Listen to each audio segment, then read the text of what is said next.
mucho gusto verlos. Reciban un saludo de parte de la Iglesia Cristiana de la Gracia, allá en Naucalpan. Bueno, ya es Gilotzingo, pero está pegadito, ¿no? Y bueno, vamos a abrir nuestra Biblia, vamos a abrir la palabra de Dios. Hoy les traigo Lamentaciones, no míos por el frío, sino el libro del profeta Jeremías. Vayan allá a Lamentaciones 3. Lamentaciones 3. Y en lo que van llegando a Lamentaciones 3 vamos a orar por este momento.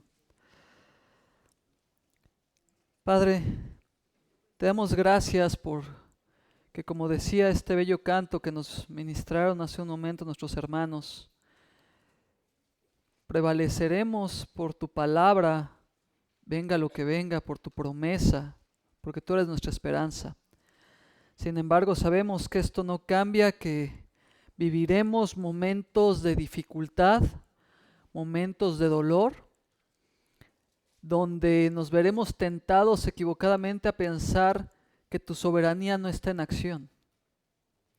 Pero Padre, ayúdanos a recordar a través de lo que aprendemos en las Escrituras y sobre todo de este pasaje que veremos el día de hoy, que tú eres soberano en toda situación, en toda circunstancia, que tú todo lo decretas y todo está bajo tu control y todo es para nuestro bien.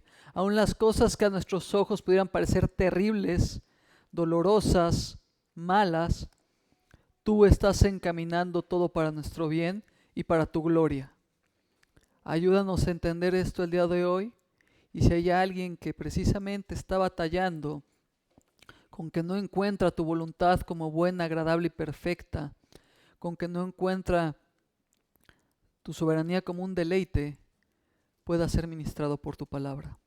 Te rogamos por esto en el precioso nombre de tu Hijo Jesucristo, y te pido, Padre, que me ayudes a quitar todo estorbo en mi corazón para que tu palabra sea exaltada, tu espíritu sea el que trabaje, y abre los oídos de los que escuchan para que también el espíritu morando en ellos los trabaje y los haga más a la imagen de tu Hijo Jesucristo.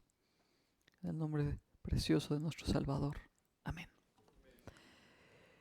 Bueno, como vieron en las pantallas y como decíamos hace un momento, he titulado este sermón Confiando en la soberanía de Dios, y esto es en cualquier circunstancia. Sin embargo, como creyentes muchas veces hay un montón de cosas que conocemos, afirmamos muy fácilmente con nuestra boca, de las que incluso podríamos aconsejar a alguien más, escribir sobre ellas, dar un mensaje acerca de ello, pero que en la parte práctica y en el momento justo donde hay que aplicarlas, ahí se vuelve un poco más complicada la cosa, ¿no? Por ejemplo, ningún cristiano con un conocimiento básico de las Escrituras se atrevería a decir que Dios no es soberano. Porque si Dios no es soberano, entonces no sería Dios, ¿estamos de acuerdo? Afirmamos la soberanía de Dios. Por otro lado, ningún cristiano genuino se atrevería a decir que Dios no es confiable, que no es digno de confianza, digno de que depositemos toda nuestra confianza en Él. Sin embargo, así como muchas veces cuando viene la prueba dudamos o desconfiamos de lo que estamos viviendo, o desconfiamos de que Él es fiel a su promesa, no decimos que Él no es amoroso y fiel con nuestra boca, pero ¿qué tal nuestro corazón? ¿Cómo se agita? ¿Cómo dudamos de sus promesas? ¿Cómo dudamos de su amor cuando vienen momentos de sufrimiento? Eso, hermanos, esos momentos, esas pruebas, también están en la soberana voluntad de Dios, también forman parte de un Dios confiable, de un Dios amoroso, de un Dios fiel, de un Dios soberano. Y nuestra dependencia en su soberanía, cuando estamos en esos momentos, regularmente deja de ser una causa de gozo, ¿no es así? Y entonces nos empieza a doler su plan. Ya nos empieza a sentir tan a gusto la soberanía de Dios, ¿verdad? En lugar de entender que es buena, agradable, perfecta, empezamos con dudas, empezamos con desconfianzas, empezamos con preocupaciones. No digo que por eso no creamos en Cristo, no seamos salvos o no tengamos fe. Lo que sí digo es que vemos lo insuficiente que muchas veces es nuestra fe, lo deficiente que es. En esos momentos oscuros de la vida es donde debemos de aprender a levantar la mirada y decir, como decía el padre de este hijo enfermo en el Evangelio de Marcos, creo, pero ayuda en mi incredulidad. Han estado ahí donde saben que creen en Cristo, creen en su palabra, lo están buscando, están de rodillas, pero algo no termina de encajar en nuestra confianza, en nuestra dependencia, en nuestras dudas, y tenemos que pedir, Señor, ayuda en mi incredulidad, aumenta mi fe, aumenta mi confianza. Una gran definición de la soberanía y la providencia de Dios que debemos de recordar en estos momentos la da Jerry Bridge, cito: la providencia de Dios es su constante cuidado y gobierno absoluto sobre toda su creación para su gloria y el bien de su pueblo. Para su gloria y el bien de su pueblo. Y eso está pasando todo el tiempo, porque su soberanía no está activa e inactiva a momentos. Todo el tiempo Él está obrando para su gloria y para el bien de su pueblo, de su iglesia. Pero el problema es que nosotros, cuando la vida va bien, estamos por ahí cantando y decimos amén. Qué bonita es la soberanía de Dios cuando me regala un carro nuevo. Qué bonita es la soberanía de Dios cuando hay salud. Pero en los momentos duros de la vida, ahí ya no estamos gritando amén, ¿verdad? Que Dios reine, que Dios mande, que Él decida, que Él decrete, debe de ser en cualquier circunstancia igual de agradable para nosotros, igual de causa de gozo. No debemos de dejar que nuestro corazón reine la amargura o la tristeza o la inconformidad cuando estamos en momentos difíciles, porque entonces ahí lo que estamos diciendo es que no queremos que Dios mande, que no queremos que Él decida, que no queremos que Él reine, que no sean sus planes. En lugar de reconocerle como un rey bueno, amoroso, bondadoso, entra la amargura en el corazón y esto nos puede confundir y cambiar de ver un hermoso reinado con un rey majestuoso y confundirla con una dolorosa tiranía, con una triste dictadura. No lo decimos con nuestra boca, ¿verdad? Pero cosas malas pasan aquí, en mente y corazón. Y Dios no es un tirano cósmico, eso sería cuanto menos blasfemo pensarlo. Por más dura que sea la prueba y por más dura que sea de asimilar la soberanía de Dios en medio de ella, esta nunca deja de estar en perfecta consonancia con su gloria por un lado y por el otro lado el bien de su pueblo. Esas dos cosas siempre van juntas y tampoco se separa del resto de sus atributos. ¿En qué sentido significa esto? Aún en su soberanía, en el momento donde Él decreta que cosas malas desde nuestro punto de vista pasen, Él sigue siendo bueno, Él sigue siendo fiel, Él sigue siendo justo, Él sigue siendo misericordioso, Él sigue estando lleno de gracia. Dios no cambió, cambia nuestras circunstancias y cambia cómo reaccionamos ante ellas. Pero no podemos separar los atributos de Dios, como tampoco podemos separar su gloria de nuestro bien en toda circunstancia. Entonces el problema que enfrentamos en nuestra carne no es que Dios sea soberano, eso es algo hermoso, sino nuestra percepción de su soberanía y la rebeldía ante esa soberanía. Dios es el rey, Él está sentado en su trono siempre, nadie puede decirle qué hacer, Él decide todo, pero siempre de acuerdo con su perfecto carácter lleno de gracia, misericordia y amor. ¿Qué es entonces lo que tenemos que atender en esos momentos? ¿Qué es lo que tiene que cambiar en nosotros? Bueno, nuestra percepción. Nuestra percepción en esos momentos se distorsiona, nos volvemos miopes a los atributos de Dios, a su fidelidad, a su amor. Y es donde debemos de entender mejor cómo opera su soberanía. Y así lograr confiar en ella cuando las cosas vayan mal, cuando no consigues lo que quieres, cuando tus planes salen mal, cuando enfrentas pruebas de salud, pruebas en tu familia, pruebas económicas, en tu vida profesional o académica, cualquier tipo de prueba. Ahí difícilmente es cuando decimos, cómo me encanta la soberanía de Dios. Yo había borrado esto de mis notas, pero se me sigue haciendo un buen ejemplo. Es como cuando te tomas una coquita bien fría. Si con un buen de hielo dices, qué rica sabe, ¿verdad? Ahí es cuando la soberanía de Dios va bien, pero ¿qué pasa cuando de repente llegas a los tacos y te dicen, no, es que todavía están calientes? Si quieres su taquito de suadero, va con la coca caliente. Nadie pide la coca caliente. Porque la soberanía de Dios es respetando las debidas proporciones, claro. Es así, ¿no? Solamente nos gusta cuando va bien, cuando sabe bien. Pero en su voluntad, la soberanía de Dios siempre va a ser buena y siempre vamos a poder encontrar en la peor circunstancia gozo, esperanza, confianza. Y esto lo vamos a ver en Lamentaciones. El libro no se llama así por casualidad. Este libro de Lamentaciones es la mejor ilustración que tenemos de cómo en situaciones terribles, en situaciones de dolor intenso que nadie aquí hemos vivido, gracias a Dios, se puede confiar en que Él es soberano y está en control y nunca deja de ser bueno.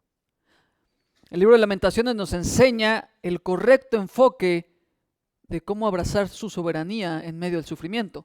Pase lo que pase, venga lo que venga, nos guste o no nos guste, poder mirar a Él, mirar su palabra y ver que sigue en el trono, sigue reinando para nuestro bien y para su gloria. Y esta enseñanza la vamos a ver ahí en el capítulo 3, versículos 37 al 39. Y en lo que llegan ahí vamos a poner un poco de contexto de Lamentaciones para entender por qué decimos que es una de las peores situaciones que se puede experimentar. De hecho, este libro de Lamentaciones nos describe probablemente en las Escrituras uno de los momentos más dolorosos y oscuros de la historia bíblica, apenas por debajo de la crucifixión, creo yo. Y nos narra cómo Dios castigó el pecado de su pueblo escogido, en particular del reino de Judá, el reino del sur, y esto a través de la destrucción de Jerusalén, usando a la potencia mundial idólatra de ese entonces, a Babilonia, y un rey pagano como Nabucodonosor en el año 587 a.C. Y escuchen unos pasajes antes, unos versículos antes de lo que vamos a estudiar hoy para tener contexto y ver lo profundo del sufrimiento que causó. Lamentaciones 2, 20 al 22 dice: Mira, oh Jehová, Lamentaciones 3, 20 al 22. Mira, oh Jehová, y considera a quién has hecho así. ¿Han de comer las mujeres el fruto de sus entrañas? ¿Los pequeñitos a su tierno cuidado?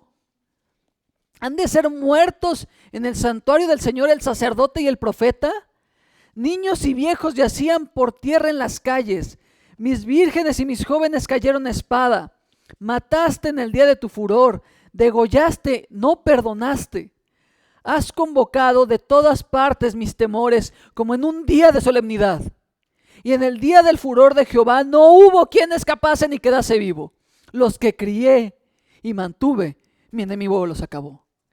Noten desde la primera línea, el sitio de Babilonia había causado que las mujeres, en la hambruna brutal que había, cuando sus hijos, sus pequeñitos, los bebés morían, los comieran. Los sacerdotes habían sido matados en el templo. La ciudad era un mar de sangre básicamente. No hubo quien pudiera escapar, quemaron por completo todo el templo, la ciudad. Nos dice la Escritura que no quedó piedra sobre piedra, que fue una destrucción brutal y que de hecho fue un juicio que Dios les había advertido desde Levítico 18:24, se los leo, 18:24 al 30, bueno, se los resumo, donde les había dicho que todas estas abominaciones que iban a vivir pasaría si ellos volvían a las abominaciones que había habido en la tierra de Canaán antes de que ellos llegaran.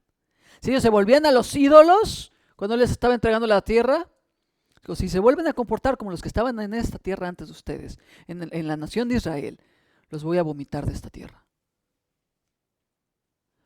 ¿Y qué pasó?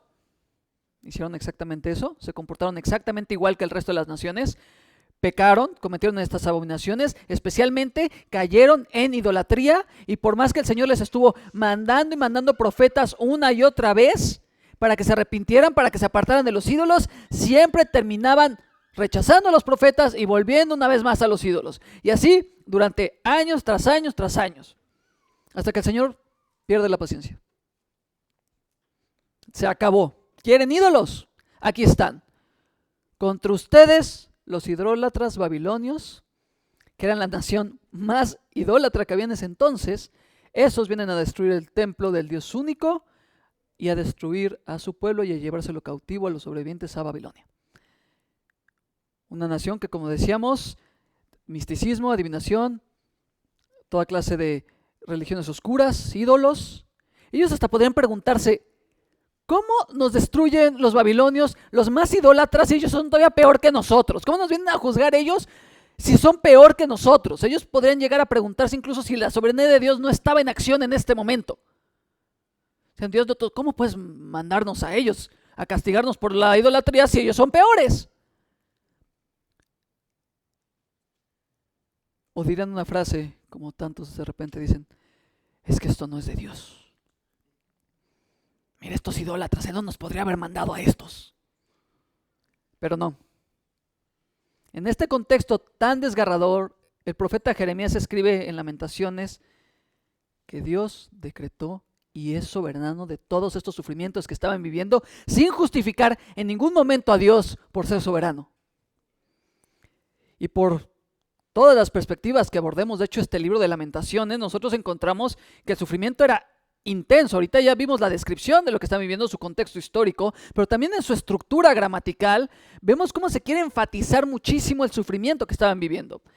Lamentaciones es una serie de 5 poemas, por eso lo tienen en 5 capítulos, donde 4 de ellos están escritos en una forma literaria hebrea que se le conoce como acróstico. ¿Qué significa esto de acróstico? Significa que cada línea sigue un patrón a la siguiente en orden alfabético. La primera línea empieza con la primera letra del alfabeto hebreo, la segunda con la siguiente línea, la siguiente letra del alfabeto hebreo y así continuamente. Y así tenemos que los capítulos 1, 2 y 4 tienen esa dinámica y por eso tienen 22 líneas de las 22 letras del alfabeto hebreo. Pero el capítulo 3 en el que estamos, de hecho, tiene 66 líneas, porque se repite cada letra 3 veces. La primera letra, primera línea, segunda línea, tercera línea, 3 veces. Y así continuamente hasta cumplir todo. Pero ¿cómo esto apunta a un sufrimiento intenso? Escuchen lo que menciona el comentarista Walter Kaiser sobre el propósito de esta estructura gramatical y dice, cito, el propósito es asegurarse de que las causas del dolor y el sufrimiento se explicaran por completo. No se debía omitir ninguna faceta. Cada detalle de la tragedia humana debe de ser detallado y explicado completamente. Otro autor de apellido Peterson dice, cito, se asegura de literalmente ir letra por letra a través de cada detalle del sufrimiento, poniendo atención a cada cosa que dice. Narra la historia de este sufrimiento una y otra y otra y otra vez, hasta 5 veces.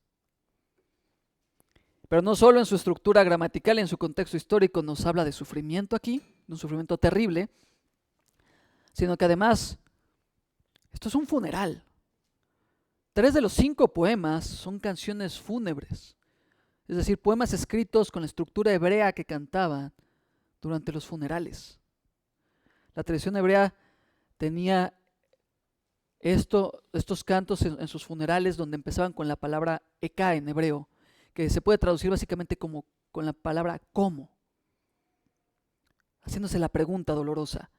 Por ejemplo, en Lamentaciones, la primera línea es ¿cómo ha quedado sola la ciudad populosa?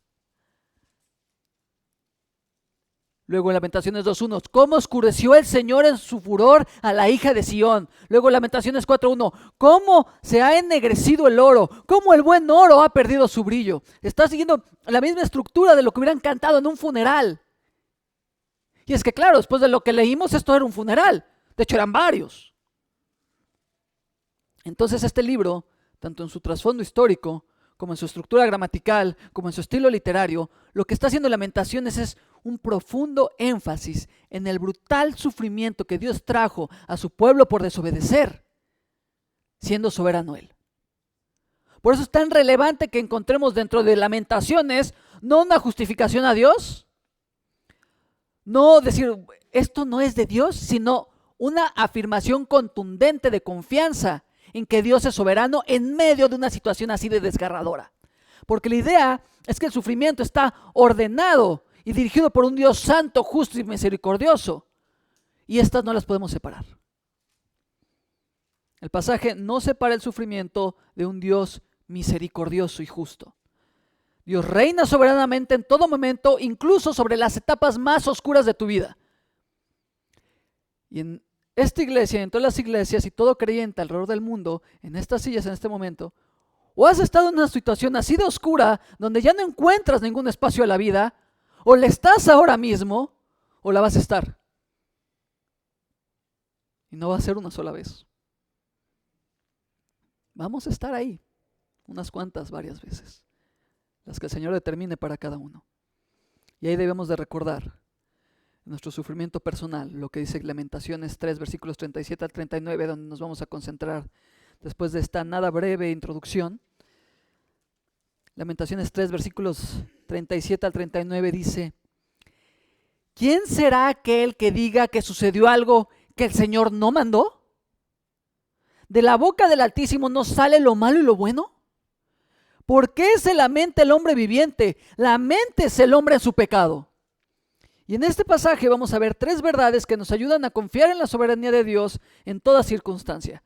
Tres verdades que nos ayudan a confiar en la soberanía de Dios en toda circunstancia. En primer lugar, vamos a ver confiando en lo que Dios pronuncia, versículo 37. Confiando en lo que Dios pronuncia. En segundo lugar, confiando en lo que Dios produce, versículos 38. Y finalmente, confiando en lo que Dios provoca en el versículo 39. Entonces tenemos que confiar en lo que Dios pronuncia, produce y provoca. Vayamos directo a nuestro primer punto de tres verdades que nos motivan a confiar en Dios en toda circunstancia, confiando en lo que Dios pronuncia. Versículo 37.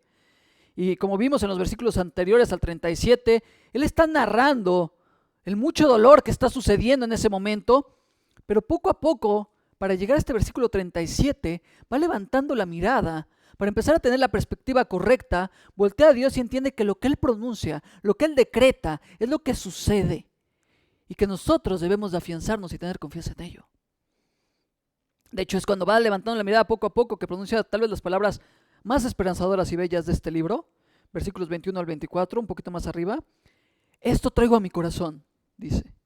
Por esto tengo esperanza, que las misericordias del Señor jamás terminan, pues nunca fallan sus bondades, son nuevas cada mañana, grande su fidelidad. El Señor es mi porción, dice mi alma, por eso en Él espero. Las misericordias de Dios se renuevan cada mañana, dice. Y esto lo va llevando a lo largo de un recorrido por los atributos de Dios, por su bondad, por su justicia, cosas que lo empiezan poco a poco a hacer fortalecerse en el Señor y en su palabra y en su carácter a lo largo de su sufrimiento, sabiendo que esto no era para siempre, hasta que llega este versículo 37 y aterriza en el atributo que vamos a estudiar hoy, en la soberanía de Dios, y dice: ¿quién será aquel que diga que sucedió algo que el Señor no mandó? Una traducción más amplia y detallada del lenguaje original la da la Biblia de las Américas, me voy a apoyar en esa traducción, dice: ¿quién es aquel que habla y así sucede? A menos que el Señor lo haya ordenado. Entonces, una pregunta enfática en identificar que solo existe una persona divina, bueno, tres personas en una substancia divinas, el Señor, que pueden decretar algo y suceda. Que puede pronunciar algo y nadie lo puede evitar. ¿Quién es aquel? ¿Quién tiene esa capacidad? ¿Quién es el que habla, pronuncia algo y las cosas suceden? En el lenguaje de Génesis 1:3, Dios, solo Dios. Él dijo: sea la luz, ¿y qué pasó? Fue la luz. O en el Salmo 33:9 dice: porque Él dijo y fue hecho. Él mandó y existió. Nada se opone. Nada lo contradice. Lo que tenemos aquí entonces es una pregunta retórica. Dice: ¿acaso alguno de ustedes, cualquier ser humano, tiene la capacidad de hacer algo, al menos que el Señor haya dicho previamente que eso se hace? Ahorita está muy de moda esa psicología, ¿no? De decrétalo. Es que, hermana, todavía no tiene esposo porque no lo has decretado. Tuviera sido fácil.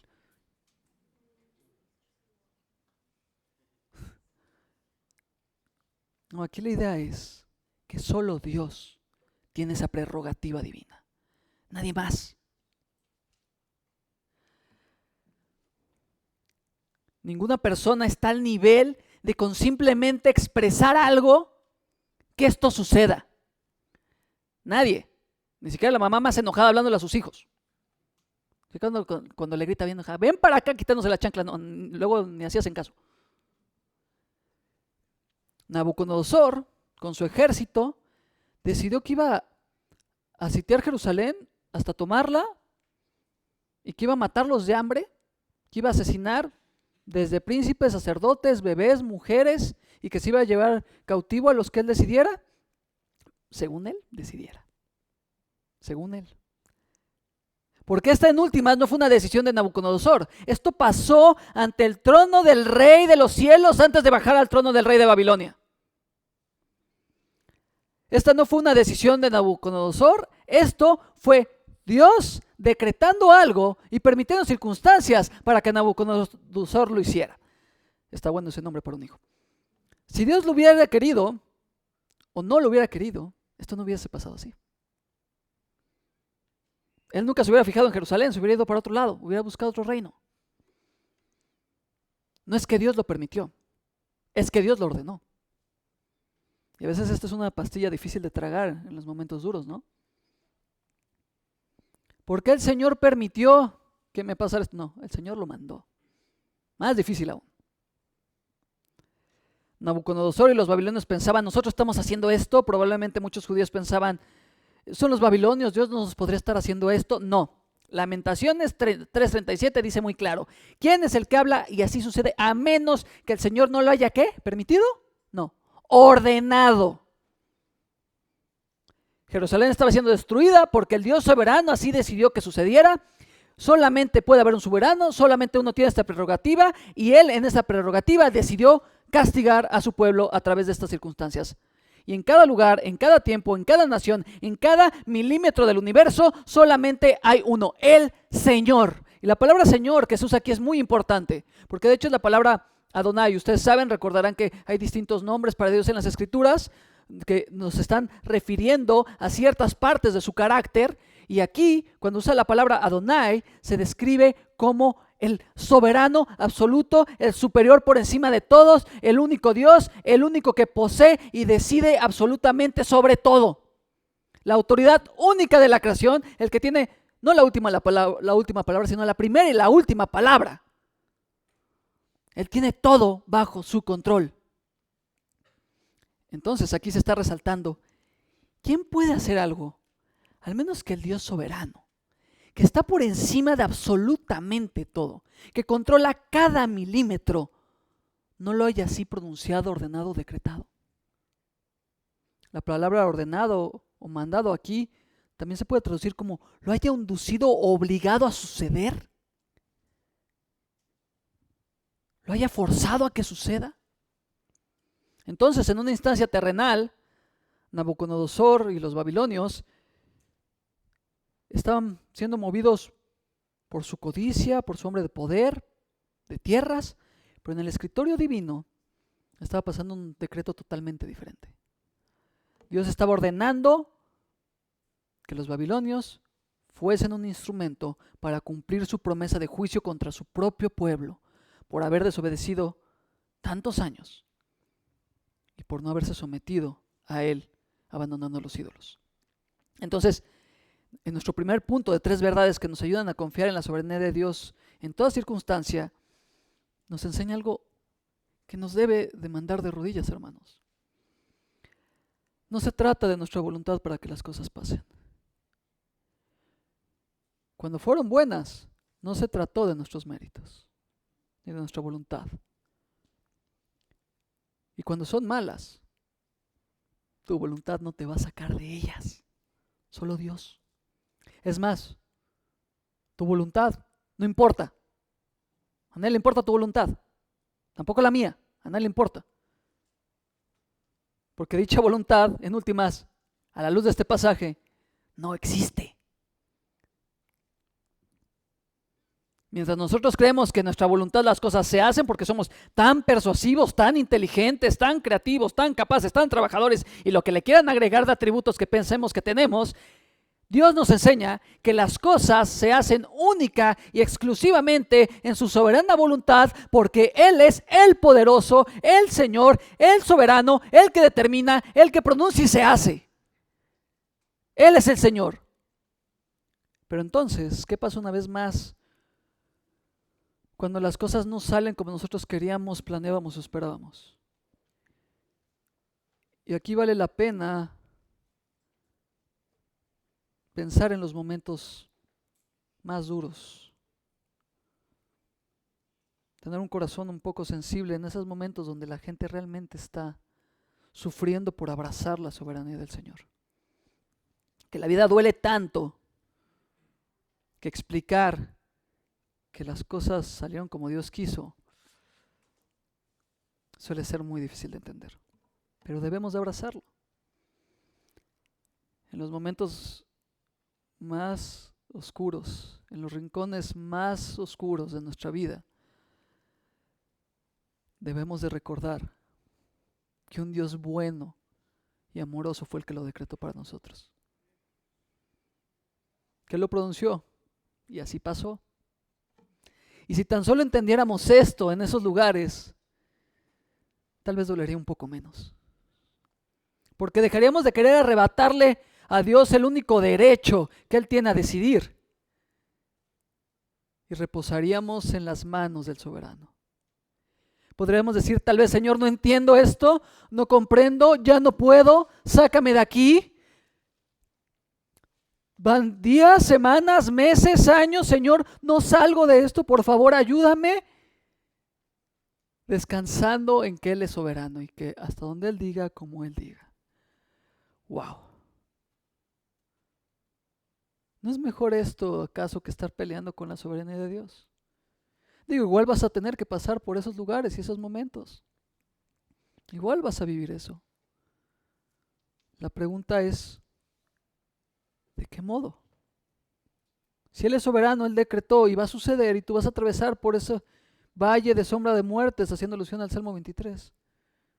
¿Por qué no mejor confiar que Él está contigo? Que Él te llevó al valle y Él te saca del valle.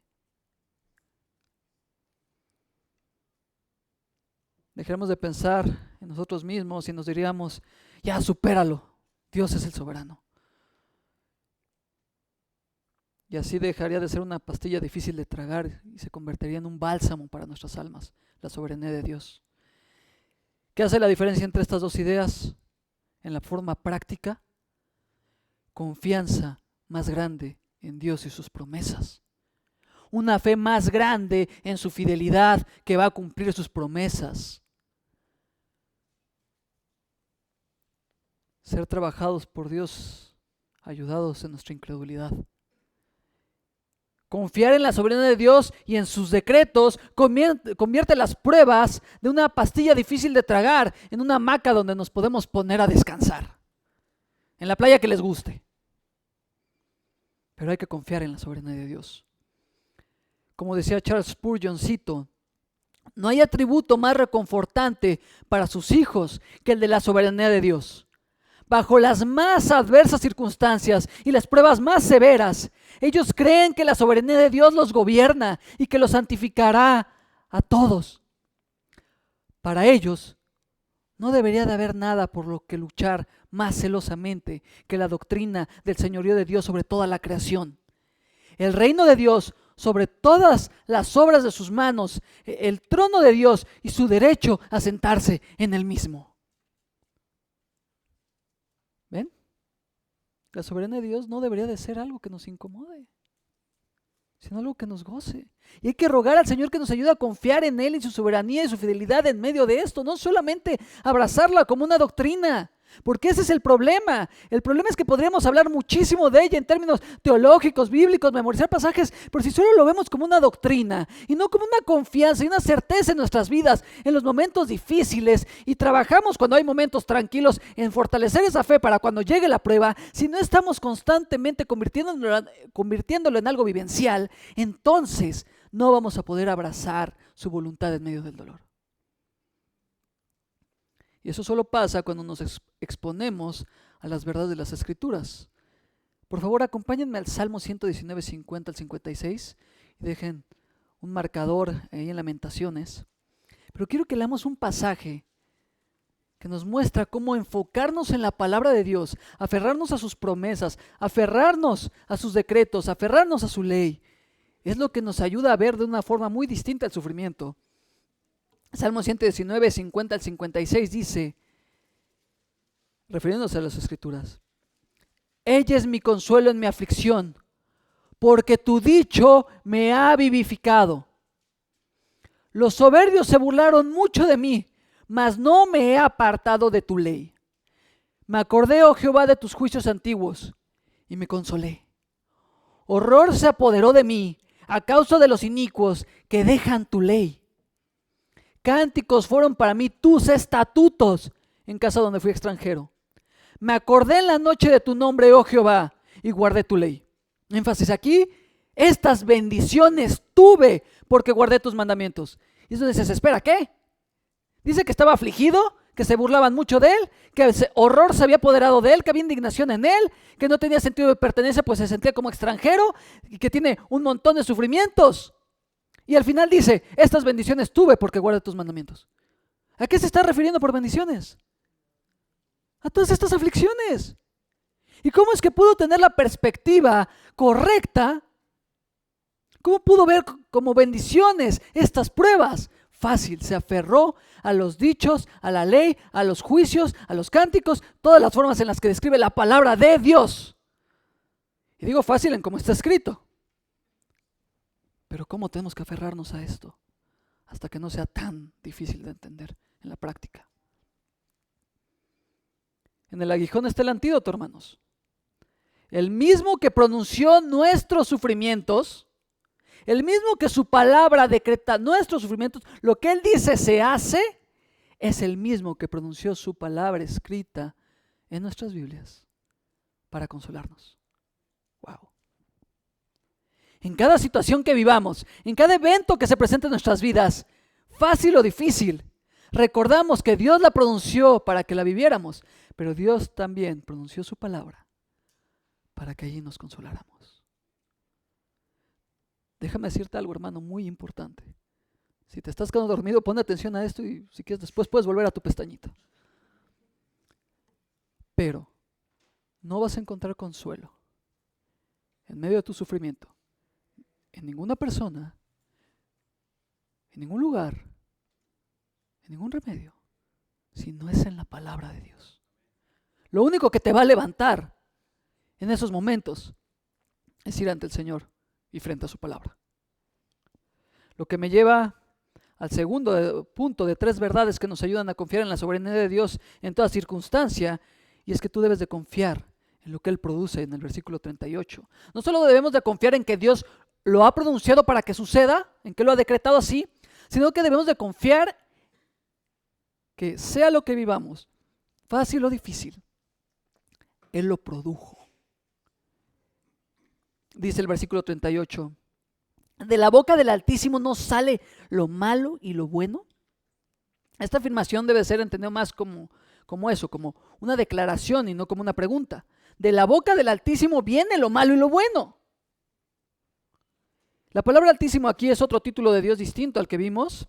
Aquí es Elión. Cuando la Biblia utiliza este término para referirse a Dios, está refiriéndose a su soberanía sobre cielo, tierra, naciones, su control sobre absolutamente todas las naciones en específico. Aquí aplicaba, claro, a la nación pagana de Babilonia también,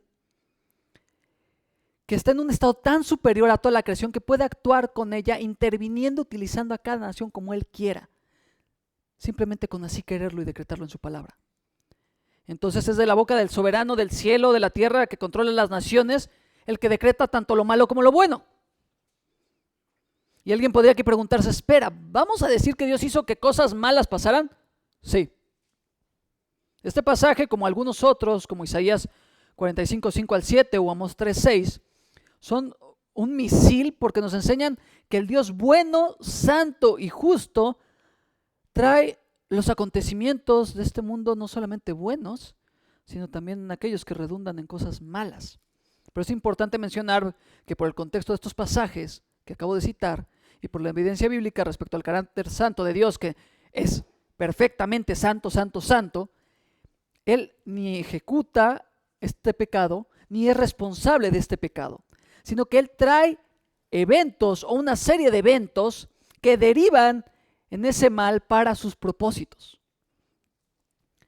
Pero para explicar mejor esto, cito de nuevo una observación de Jerry Bridge, cuando a manera de crítica señala las enseñanzas de un rabino llamado Harold Kushner en un libro que tal vez han visto en las librerías, que se vendió muy bien, que dice: cuando las cosas malas le suceden a la gente buena. Así se titula: cuando las cosas malas, como si hubiera gente buena, ¿no? Cuando las cosas malas le suceden a la gente buena. Y él dice, cito, este rabino: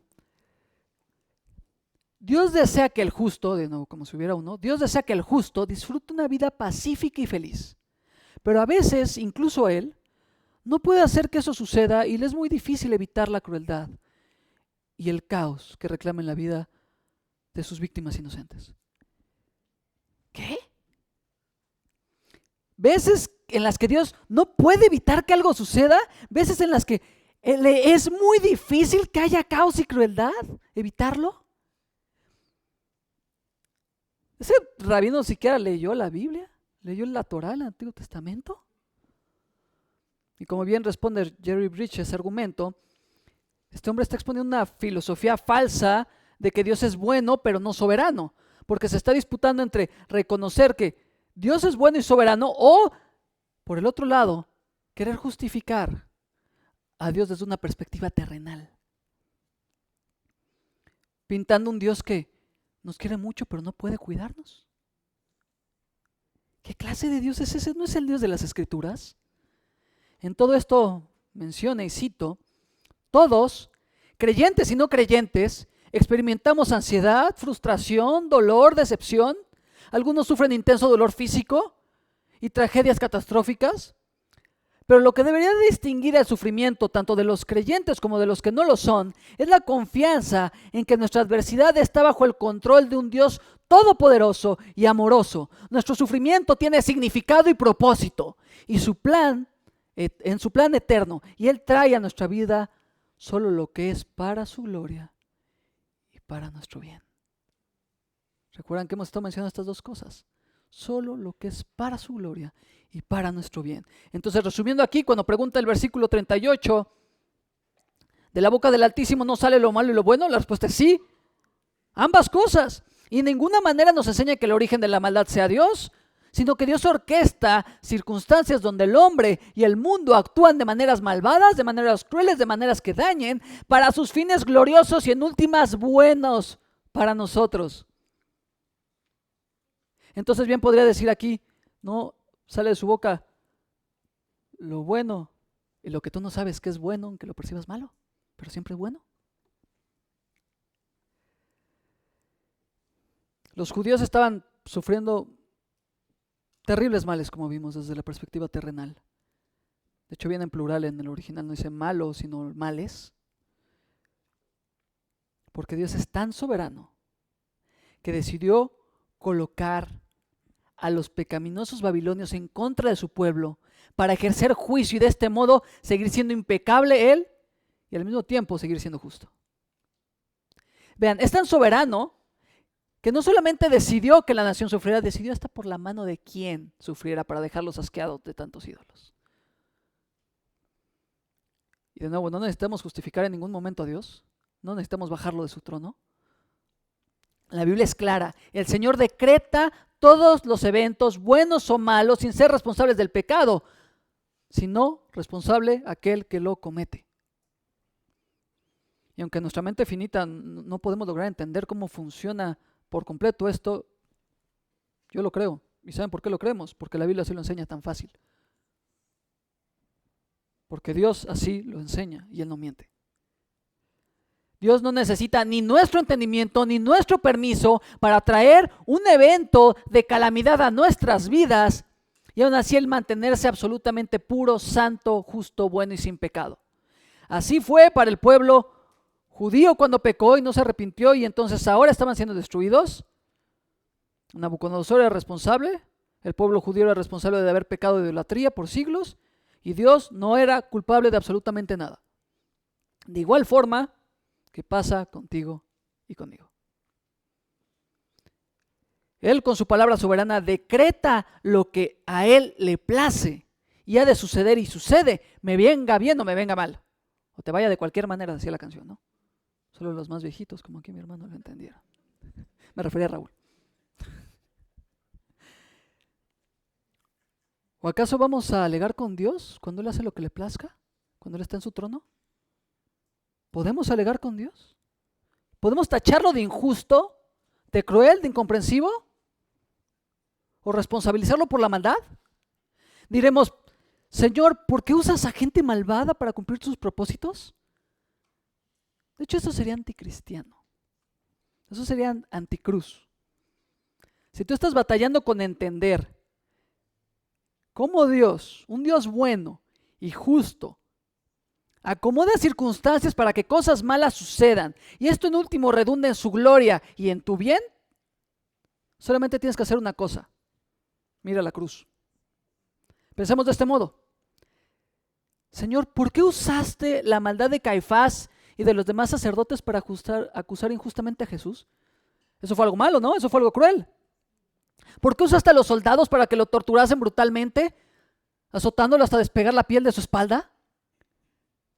¿Por qué usaste a Pilato para mandar crucificar a nuestro Salvador? ¿Por qué usaste a los romanos para clavarlo en una cruz? ¿Por qué usaste estos malvados para que un justo pagara por un montón de injustos? Y entonces salvarnos a nosotros, los que creemos en Cristo. Ahí cambia la cosa, ¿verdad? La cruz de Cristo es el máximo ejemplo de que la boca del Altísimo sale lo malo y lo bueno, que redunda al final para su gloria, habiendo sido exaltado como nuestro Salvador y al mismo tiempo para nuestro bien, habiendo sido rescatados del pecado y del infierno. Al final todo redunda en que la justicia, misericordia, santidad y bondad de nuestro Dios que nos redimió es exaltado y nosotros somos beneficiados. Volvámonos a preguntarnos en los sufrimientos si Él no está utilizando las circunstancias que vemos como malas para nuestro bien y para su gloria. Ningún evento que implique dolor o sufrimiento, sea la caída de Jerusalén o la cruz de Cristo, tiene el Altísimo algo de qué arrepentirse o algo en lo que se haya equivocado. Nosotros sí, pero Él no peca. Él lo está haciendo por un motivo. Y como nosotros sí pecamos, Él permite circunstancias en nuestra vida con el propósito de santificarnos. Tiene un propósito tu sufrimiento. A veces nos gustaría cuando empezamos a atravesar una etapa de sufrimiento y conforme más pasa esa etapa y más dura se pone, más nos vamos preguntando, ¿para qué? ¿No les ha pasado? Va pasando más tiempo y dices, ya llevo mucho aquí, Señor. Y estoy orando, te estoy buscando, estoy luchando. ¿Para qué? ¿Cuál es el propósito aquí? Nos encantaría abrir un versículo y decir, aquí dice, ¿verdad? Encontrar un post-it por ahí en nuestras Biblias.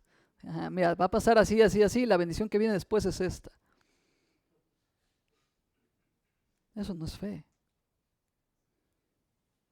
Fe es que tú sepas que en medio de esas pruebas, en medio de ese dolor, en medio de esas circunstancias que vemos malas, tú vas a ser beneficiado y Dios va a ser glorificado. Y principalmente eso, que a Dios sea la gloria. Y ese es el tercer punto de este sermón, de 3 verdades que nos ayudan a confiar en la soberanía de Dios en toda circunstancia. Confiando en lo que Dios provoca, o en lo que Dios produce, en lo que es su propósito.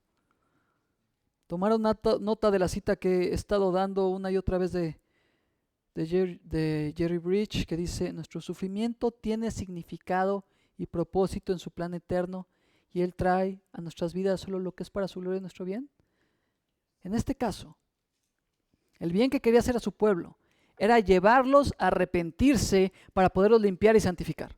Algo interesante que encontramos en la historia del pueblo judío es que si bien pasaron todo el tiempo anterior revolcándose en ídolos tras ídolos tras ídolos, después del exilio en Babilonia, después de sus 70 años cuando regresan, ya no encuentras idolatría.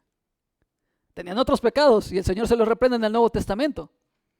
Pero la idolatría ya no fue uno de ellos.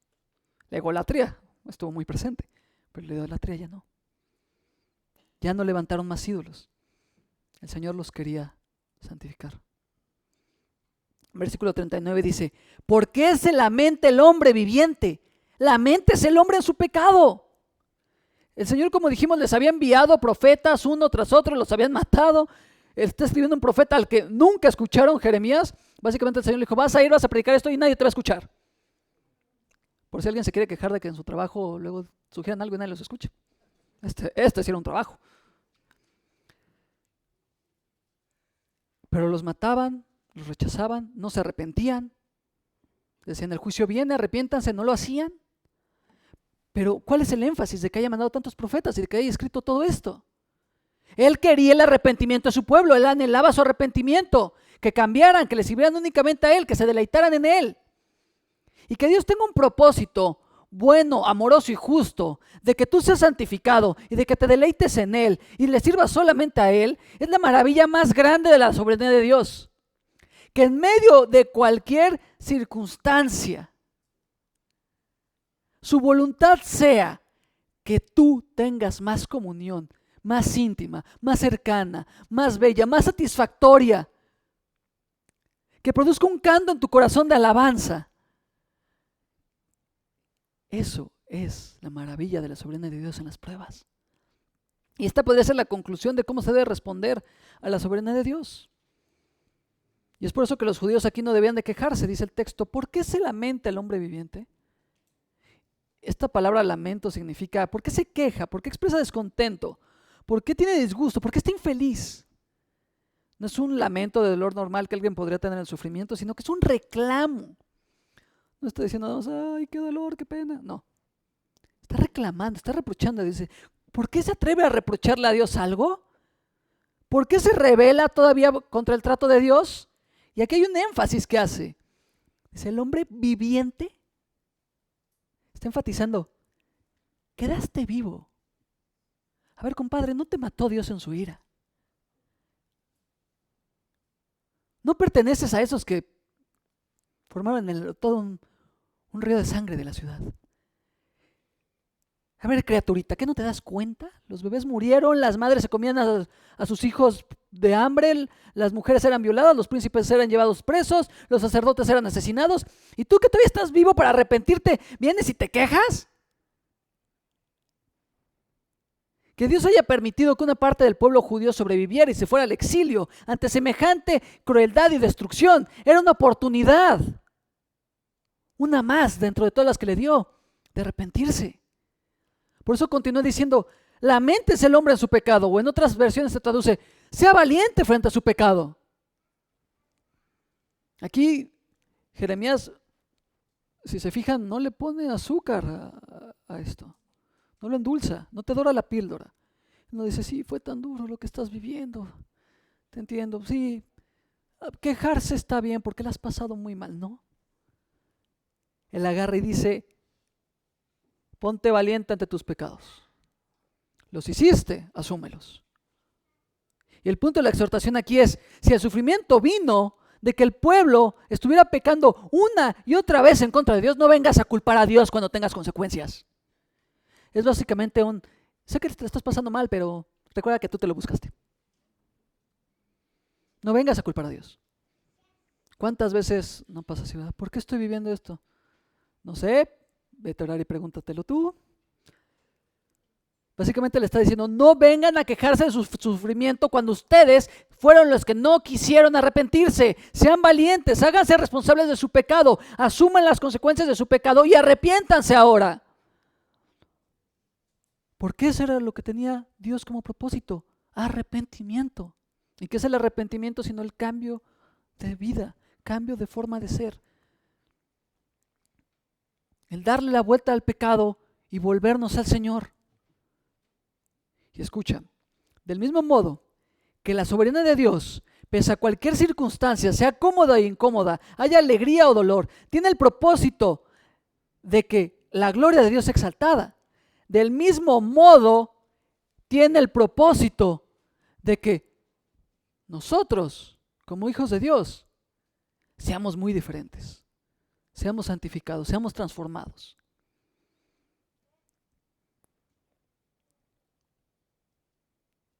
Pese a cualquier circunstancia, sea cómoda o incómoda, todo tiene el propósito de cumplir con la voluntad de Dios, de que alguno sea salvo del infierno, de que los hijos suyos abandonen el pecado, de que crezcan en santidad, de que sepan qué deben corregir, de que sepamos qué fue lo que estamos haciendo mal. Y muchas veces no notamos cuánto pecado muere en nosotros hasta que estamos en esa situación oscura, ¿no es así? Porque cuando todo ve bien, no nos solemos dar cuenta tan fácil en que nos estamos equivocando. Pero es ahí cuando estás en lágrimas, de rodillas frente al Señor, donde Él te enseña cosas que solo Él te puede hacer ver. Por eso decía el salmista, ¿quién conocerá su propio pecado? Examina mi corazón. Por eso le pide a Dios, tú sé el que me lo muestre. Pero de nuevo,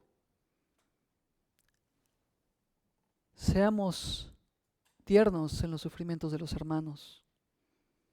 No lleguemos de forma abrupta con los hermanos a decirle, pues es tu culpa.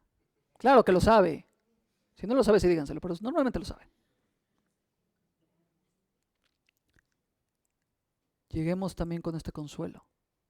Hermano, hermana, así como Dios tenía el propósito de que su pueblo se arrepintiera, es completa y absolutamente verdad de que Dios tiene un propósito en cada suceso que pasa en tu vida, en la mía y en la de cada creyente, aun si esto implica sufrimiento.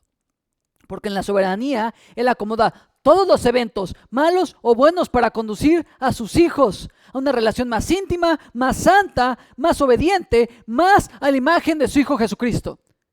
¿Quieres encontrar ese post-it donde dice qué va a pasar y por qué es el propósito de tu prueba? Más fácil. Respuesta. Está en las Escrituras. Vas a ser más a la imagen de Cristo. ¿Qué no es eso suficiente? ¿Que no es suficiente saber que después de la prueba vamos a ser más como Cristo? ¿Vamos a parecernos más a su Hijo? No es suficiente eso. ¿Qué más queremos? ¿Qué más pedimos? Cuando estés ahí sufriendo en el insomnio, en lágrimas, cuando no encuentras salida, cuando tus problemas ya no dan para más y tu cuerpo ya no puede más y dices, en serio, ya no puedo. Ahí acuérdate. Voy a ser más como Cristo. Y eso es más que suficiente. Eso es más que suficiente. Poder decir, sí, Señor, estoy sufriendo. No sé por qué no logro encontrar un trabajo, no sé por qué no logré entrar a la universidad que quería, no sé por qué mis hijos se enferman, no sé por qué mis hijos se rebelan, no sé por qué murió un ser querido, no sé por qué, no entiendo nada de lo que está pasando, pero algo sé, tú eres soberano, tú lo decidiste así, es para tu gloria y es para que yo me parezca más a tu Hijo. ¡Punto! Entonces ahí es cuando decimos, haz conmigo como tú determines. Me va a doler, pero ahí me vas a llevar Señor, ya, haz lo que tú quieras, me rindo. Y ahí es donde encontramos consuelo y confianza en medio de toda circunstancia, confiando en la soberanía de Dios. Dejemos de pelear contra la soberanía de Dios como si esta fuera una pesada carga. Abracémosla sabiendo que tiene peso para la eternidad. Porque recuerden muy bien, que hubo un día en el que el soberano decidió bajar a la tierra, nacer en una condición de humillación y que se sometió al evento de mayor crueldad y sufrimiento y recibió la ira más grande en la historia por el pecado de todos nosotros, porque existía un propósito soberano en eso, salvar a los pecadores, salvarte a ti y a mí. Porque existía un propósito eterno que era llevarnos a la imagen de Cristo y estar finalmente frente a Cristo por la eternidad. Así que la próxima vez, o si estás ahora en una situación así donde no entiendes la soberanía de Dios, recuerda que en esa soberanía Él convirtió el evento más oscuro de la historia en una cruz, en el monte Gólgota, y la ocupó para el rescate de tu pecado. Y hoy tú puedes tener una relación personal con su Hijo Jesucristo e ir al cielo eternamente y deleitarte en su presencia por siempre, alabándolo por la eternidad, por esa soberanía. Confiemos más en su soberanía. Padre, te damos infinitas gracias porque tu palabra es una mina inagotable de tesoros que nos enseñan a transitar por este mundo que traerá tantas pruebas y dificultades. Padre, te agradecemos porque además tú dejaste escrito sufrimientos que nosotros no tuvimos que atravesar para que entendamos mejor cómo pensar, cómo enfocar, cómo entender nuestros sufrimientos. Pero sobre todo te damos más gracias porque tú usaste el sufrimiento de tu Hijo Jesucristo en tu soberanía, utilizando circunstancias crueles, difíciles. Porque nuestro Salvador fue sometido al sufrimiento simplemente de dejar su trono y bajar esta tierra, una tierra donde hay dolor. Y lo usaste finalmente para morir en la muerte de cruz, por paga de nosotros. El que no cometió pecado, por nosotros hizo pecado. Padre, gracias, porque tú nos enseñas tu soberanía no solo como una doctrina, sino como una verdad práctica, tan práctica que nos puede ayudar a confiar en lo que tú decretas, en lo que tú ordenas, y en lo que tú provocas para nuestra santificación y para tu gloria. A ti sea la gloria en todo, Padre. En el nombre de Cristo. Amén. Amén.